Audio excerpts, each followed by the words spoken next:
দেখছেন ধর্মযুদ্ধ 2024 এবং এই মুহূর্তে আমরা যেদিকে নজর রেখেছি অর্থাৎ আজ রাজ্যের তিনটি যে লোকসভা কেন্দ্র রয়েছে কোচবিহার, জলপাইগুড়ি এবং আলিপুরদুয়ার, সেই তিনটি কেন্দ্রে ভোট রয়েছে এবং এই মুহূর্তে আমরা নজর রাখবো কোচবিহারের দিকে। তৃণমূলের অস্থায়ী বুথ অফিস পোড়ানোর অভিযোগ উঠেছে কোচবিহারের তুফানগঞ্জ 2 নম্বর ব্লকের ঘটনা, বরকদালি 2 নম্বর পঞ্চায়েত এলাকার ঘটনায় অভিযোগ বিজেপির বিরুদ্ধে। আপনাদের আবারও জানিয়ে রাখি, এবার তৃণমূলের অস্থায়ী বুথ অফিস পোড়ানোর অভিযোগ উঠেছে। এই অভিযোগ উঠেছে সরাসরি বিজেপির বিরুদ্ধে। আমরা দেখে এসেছি কোচবিহারে বারে বারে তৃণমূল এবং বিজেপির মধ্যে অশান্তির ঘটনা সামনে এসেছে। শুধুমাত্র তাই নয়, বিশেষ করে কোচবিহারের উত্তরবঙ্গ উন্নয়ন মন্ত্রী তথা দিনহাটার যে তৃণমূল বিধায়ক উদয়ন গুহ, তার সঙ্গে নিষেধ প্রামাণিক, তার বারবার যে দ্বন্দ্ব, সেই দ্বন্দ্ব কিন্তু সামনে এসেছে। এবার একেবারে লোকসভা নির্বাচনের প্রথম দফা এবং সেই প্রথম দফার আজ ভোট গ্রহণ শুরু হয়েছে 7টা থেকে এবং তার মধ্যেই কিন্তু বারে বারে একাধিক অভিযোগ উঠেছে কোচবিহার থেকে এবং সেই রকম ভাবেই এবার তৃণমূলের অস্থায়ী বুথ অফিস পোড়ানোর অভিযোগ উঠেছে। এই বিষয়ে আমরা আরো বিস্তারিত জানবো। সরাসরি রয়েছেন আমাদের প্রতিনিধি রবিউল হোসেন। রবিউল, কি জানা যাচ্ছে, মূলত কি অভিযোগ করা হয়েছে তৃণমূলের পক্ষ থেকে?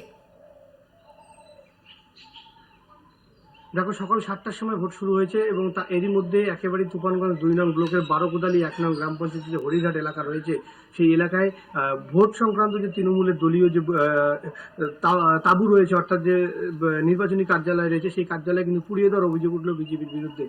তৃণমূলের অভিযোগ যে বিজেপি স্থিত দুষ্কৃতীরা সকালেই কিন্তু সেখানে আসে এবং একেবারেই বাগবিতণ্ডা করতে করতে তারা কিন্তু সেই তাঁবুতে আগুন লাগিয়ে দেয়। যদিও ঘটনার পরে একেবারে মারাত্মকভাবে এলাকায় উত্তেজনা ছড়িয়ে পড়ে এবং খবর পেয়ে সঙ্গে সঙ্গে সেখানে চলে আসে বক্সিরহাট থানার পুলিশ।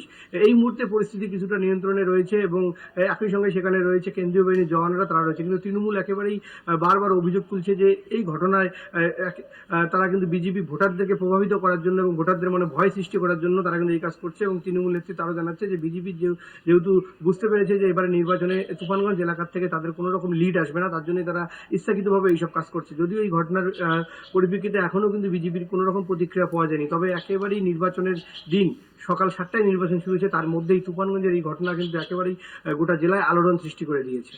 একদমই, অবশ্যই সেই পরিস্থিতির দিকে যেমন আমাদের নজর থাকবে, পাশাপাশি কোচবিহারের সমগ্র যে কেন্দ্রটি রয়েছে সেদিকেও অবশ্যই আমাদের নজর থাকবে। আপাতত ধন্যবাদ তোমাকে রবিউল।